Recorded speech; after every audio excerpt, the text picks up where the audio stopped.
उत्तर प्रदेश में वीजળી પડવાના લાઈવ દ્રશ્યો સામે આવ્યા છે। રાયબરેલીમાં વરસાદ દરમિયાન 11,000 વોલ્ટની વીજ લાઈનના થાંભલા પર પડી આકાશી વીજળી। તેજ અવાજ અને ધડાકા સાથે સર્જાયેલી આ ઘટના સીસીટીવીમાં કેદ થઈ છે। તો સદનસીબે કોઈ જાનહાનિ નથી થઈ, પરંતુ ઘટનાના પગલે આસપાસના વિસ્તારમાં દહેશત જરૂર ફેલાઈ છે।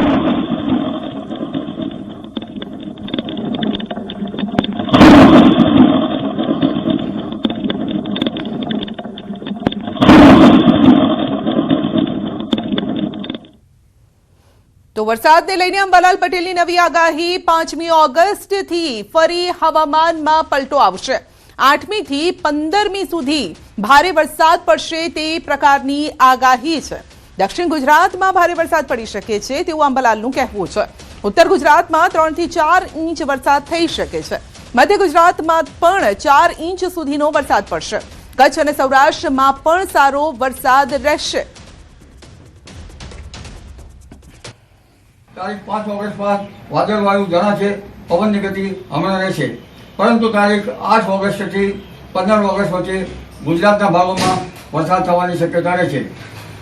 बंगाल उपसागरનો ભેજ, અરબ સાગરનો ભેજ उत्तर भारत में जैसे उत्तर भारत में और उत्तर भारत उत्तर पूर्वीय भागों में थईने लगभग मध्य प्रदेशना हेडझोन भागों में वरसाद थवानी शक्यता रहे।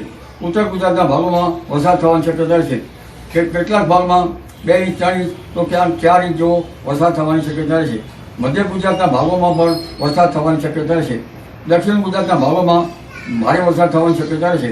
તાપી નદીનું જળસ્તર વધવાની શક્યતા રહેશે। આ ઉપરાંત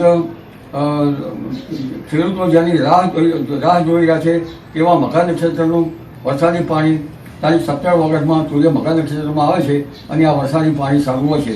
મઘા નક્ષત્રમાં પણ વરસાદ થવાની શક્યતા રહેશે। 23 ઓગસ્ટથી પણ વરસાદ પડશે। મઘા નક્ષત્રનો વરસાદ પડી શકે છે। પર્વત આકારનો વરસાદ પડશે। જ્યાં ચડે ત્યાં પડે તે પ્રકારે વરસાદ પડશે। સપ્ટેમ્બરમાં પણ વરસાદ થઈ શકે છે। ભાદરવા માસમાં અંબાજીમાં વરસાદ પડી શકે છે। ગણેશ ચતુર્થીના દિવસે પણ વરસાદ થશે। 12 સપ્ટેમ્બર બાદ ઘણા ભાગોમાં વરસાદ પડશે। પવનની ગતિ પણ વધુ રહી શકે છે। ऑगस्ट बाद 23 ऑगस्टથી પણ મઘા નક્ષત્રનો વરસાદ થવાની શક્યતા રહેશે। પર્વતાકારનો મેઘ જ્યાં ચડે ત્યાં પડે। આ ઉપરાંત આઈઓડી પોઝિટિવની શક્યતા રહેતા સપ્ટેમ્બર માસમાં પણ વરસાદ થવાની શક્યતા રહેશે। ભાદરવા સુદમાં અંબાજીના ડુંગરામાં પણ વરસાદ થવાની શક્યતા રહેશે। ગણેશ ચતુર્થીના નિમિત્તે પણ ક્યાંક વરસાદ થવાની શક્યતા રહે। પણ ઉલ્લેખનીય છે કે 12 સપ્ટેમ્બર बाद राज्यના ઘણા ભાગોમાં વરસાદ થવાની શક્યતા રહેશે। એટલે ઓગસ્ટ અને સપ્ટેમ્બરમાં પણ વરસાદની સ્થિતિ રહેશે। પવનની ગતિ વધુ રહેવાની શક્યતા છે। તો નર્મદા ડેમની સપાટી સિઝનમાં પ્રથમવાર 132 મીટરને પાર। નર્મદા ડેમની સપાટીમાં ધરખમ વધારો। ઉપરવાસમાંથી 94,444 ક્યુસેક પાણીની આવક થઈ છે। ડેમની સપાટી પણ 132.05 મીટર પર પહોંચી છે। ડેમની મહત્તમ સપાટી 138.68 મીટર। ડેમ મહત્તમ સપાટી પર પહોંચવામાં માત્ર 6.68 મીટર બાકી છે।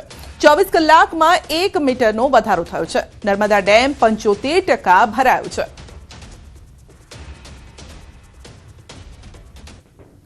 જમ્મુ કાશ્મીરના પૂંછના બેતર નદીમાં પૂર। નદીના પૂરમાં 3 લોકો ફસાયા। પોલીસ એસડીઆરએફે 3 લોકો અને 15 પશુઓને બચાવ્યા છે।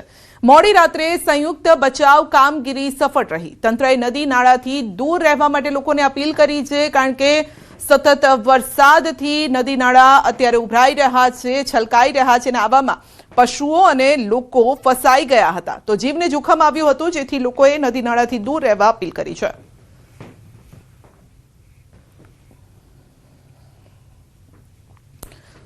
તો પહેલગામમાં પણ વાદળ ફાટ્યું। બાટકુટ અવુરામાં વાદળ ફાટ્યું છે। વાદળ ફાટ્યા બાદ આવ્યું છે પૂર। વાદળ ફાટવાથી લંગનાઈ પુલને નુકસાન થયું છે। એસડીઆરએફની ટીમ દ્વારા બચાવ કામગીરી પણ શરૂ કરવામાં આવી છે।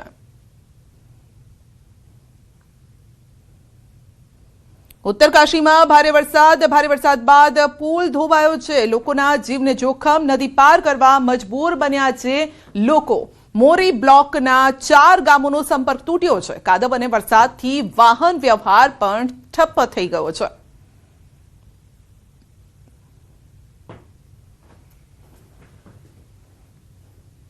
સુરેન્દ્રનગરમાં ભારે વરસાદથી થયેલા નુકસાન મુદ્દે સાંસદની રજૂઆત. સાંસદ ચંદુભાઈ શિહોરાએ કેન્દ્રીય મંત્રીને લખ્યો છે પત્ર. ખેડૂતો અને નાગરિકોને તાત્કાલિક રાહત આપવાની માંગ કરી છે. નુકસાનનું યોગ્ય વળતર અને વિશેષ પેકેજની માંગ કરાઈ છે.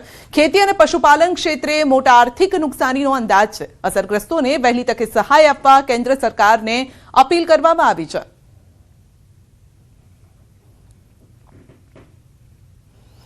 સુરેન્દ્રનગરની આપણે પહેલા વાત કરી, પરંતુ હવે ગાંધીનગરના કમલમ ખાતે ભાજપની બેઠક, ભાજપ પ્રદેશ સંગઠનની મહત્વપૂર્ણ બેઠક, પ્રદેશ પ્રમુખ જગદીશ વિશ્વકર્માની અધ્યક્ષતામાં બેઠક. હર ઘર તિરંગા અભિયાનની તૈયારીઓ અંગે સમીક્ષા કરાઈ છે.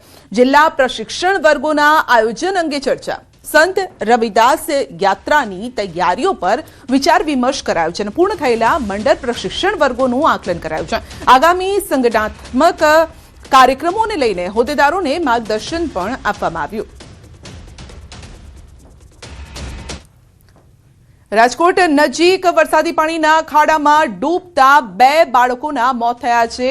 લોથડા ગામે છપછબિયા કરવા ગયેલા 2 ભૂલકાઓ ડૂબી ગયા. હિતેશ અને મનીષા નામના બાળકોના કરુણ મોત થયા છે. બેભાન હાલતમાં હોસ્પિટલ ખસેડાયા. તબીબોએ મૃત જાહેર કર્યા. બંને બાળકો મૂળ મધ્યપ્રદેશના. પરિવાર મજૂરી માટે રાજકોટ આવ્યો હતો. ઘટનાથી સમગ્ર વિસ્તારમાં પણ શોક છે. તો પાણીના ખાડામાં ડૂબતા 2 બાળકોના મોત થયા છે. છપછબિયા કરતા હતા અને પાણીમાં તેઓ ડૂબી ગયા છે. વધુ અપડેટ મેળવીશું સંવાદદાતા અંકિત પાસેથી. જે અંકિત, 2 બાળકોના મોત. સંધ્યા, વાત કરવામાં આવે તો બાળકો રમતમાં ઘણી વખત મુસીબત નોતરી લેતા હોય તે પ્રકારનો બનાવ છે તે સામે આવ્યો છે અને કેટલાક કિસ્સાઓમાં બાળકોના મૃત્યુ પણ થતા હોય છે.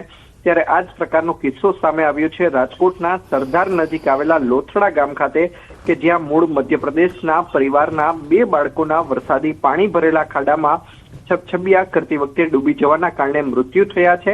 આ મૃતકોની ઓળખ છે તે 5 વર્ષીય મનીષા તેમજ 5 વર્ષીય હિતેશ તરીકે થઈ છે. ગઈકાલે આ બંને બાળકો છે તે પોતાના ઘર નજીક વરસાદી પાણી ભરેલા ખાડામાં રમી રહ્યા હતા. દરમિયાન અન્ય બાળકો પણ તેમની સાથે રમી રહ્યા હતા. દરમિયાન આ બંને બાળકો છે તે ઊંડા ખાડાની અંદર ગરકાવ થઈ જતા બંનેને બેભાન હાલતની અંદર સ્થાનિકો તેમજ પરિવારજનો દ્વારા જનાના હોસ્પિટલ ખાતે ખસેડવામાં આવ્યા હતા. જોકે ફરજ પરના હાજર તબીબે બંને બાળકોને મૃત જાહેર છે તે કરવામાં આવ્યા છે. સમગ્ર મામલાની જાણ થતા આજીડેમ પોલીસ દ્વારા વધુ તપાસ છે તે હાથ ધરવામાં આવી છે. જી, આપનો આભાર. વાપીમાં જૂતા ચોરનો આતંક. ચલા વિસ્તારમાં ચોરનો તરખાટ. V2 સિગ્નેચર બિલ્ડિંગમાં 2 થેલા ભરી જૂતા ચોરી લીધા. જૂતા ચોરે બિલ્ડિંગના બીજા માળથી લઈ અને 9મા માળ સુધી ઘરોની બહાર રાખેલા મોંઘા જૂતા ચપ્પલની ચોરી કરી. 2 થેલા જૂતા ચોરી. બિંદાસ બિલ્ડિંગની બહાર નીકળ્યો ચોર અને સીસીટીવી કેમેરા હોવા છતાં પણ જૂતા ચોરીને અંજામ આપ્યો હતો. જૂતા ચોરીનો વિડીયો સોશિયલ મીડિયામાં વાયરલ થયો છે. તો આપ જોઈ શકો છો, અજીબો ગરીબ ચોરી જોવા મળી છે. તો જૂતા ચપ્પલની ચોરી કરતો ચોર જોવા મળ્યો છે. V2 સિગ્નેચર બિલ્ડિંગમાં તેણે ચોરી કરી હતી. તો મોંઘા જૂતા ચપ્પલની ચોરી કરી હતી અને થેલામાં ભરીને જતો જોવા મળ્યો છે. તો ચલા વિસ્તારમાં ચોરનો તરખાટ, પરંતુ આ વખતે કોઈ પૈસા કે દાગીનાની ચોરી નથી કરી, પરંતુ ચોરી કરી છે જૂતા ચપ્પલની.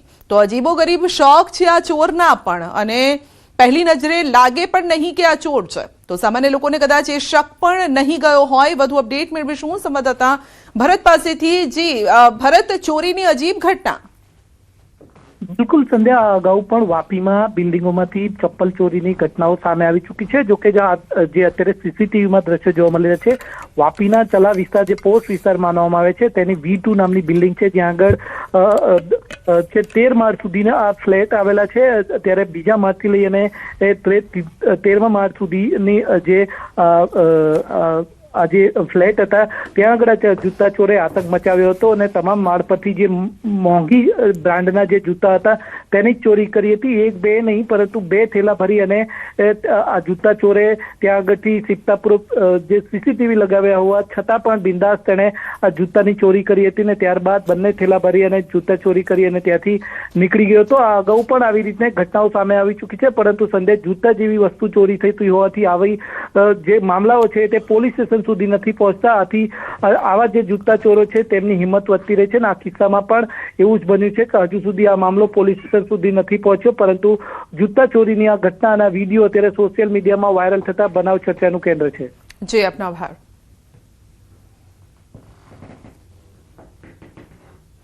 મોરબીના જુગારધામ પર પોલીસના દરોડા. રાધે કોલ એન્ટરપ્રાઇઝમાંથી 4 શખ્સ ઝડપાયા છે. કોંગ્રેસ આગેવાન જયેશ કાલરિયા સહિત 4ની ધરપકડ કરાઈ છે.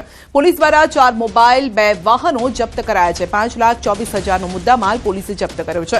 સમગ્ર મામલે પોલીસે ગુનો નોંધીને તપાસ હાથ ધરી છે. ત્યાં જગદીશ ભગવાનજીભાઈ અકારા, શૈલેષ ઉર્ફે કાળુભાઈ નબુભાઈ સનારિયા, યોગેશ લક્ષ્મણભાઈ પટેલ, જયેશ કાંતિલાલ કલરિયા નામના 4 ઈસમો રોકડ રૂપિયા 1,85,300 સહિતનો કુલ મુદ્દામાલ રૂપિયા 5,24,300 સાથે પકડાઈ ગયેલ છે. આમાં એમના મોબાઈલ અને વાહનો પણ કબજે કરવામાં આવેલ છે. રાજ્યમાં વરસાદના કારણે કુલ 235 રસ્તાઓ બંધ છે. રાજ્યમાં 5 જેટલા સ્ટેટ હાઈવે બંધ છે. રાજ્યમાં 19 જેટલા અન્ય માર્ગો પણ બંધ છે. પંચાયત હસ્તકના 206 માર્ગો બંધ છે.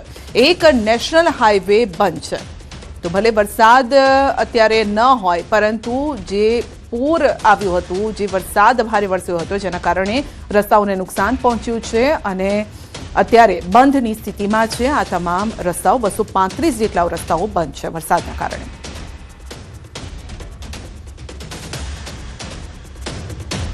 બુલેટિનમાં આગળ વધીશું નાનકડા બ્રેક બાદ.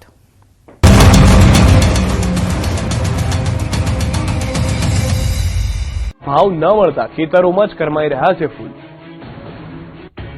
રાજકોટ જિલ્લાના ધોરાજીમાં ફૂલોની ખેતી કરતા ખેડૂતો હાલ આર્થિક સંકટમાંથી પસાર થઈ રહ્યા છે. સારી ઉપજ છતાં બજારમાં ભાવ તળિયે પહોંચતા ખેડૂતોને લાખો રૂપિયાનું નુકસાન વેઠવાનો વારો આવ્યો છે. ધોરાજી પંથકમાં ગુલાબ સહિતના વિવિધ ફૂલોની મોટા પાયે ખેતી થાય છે.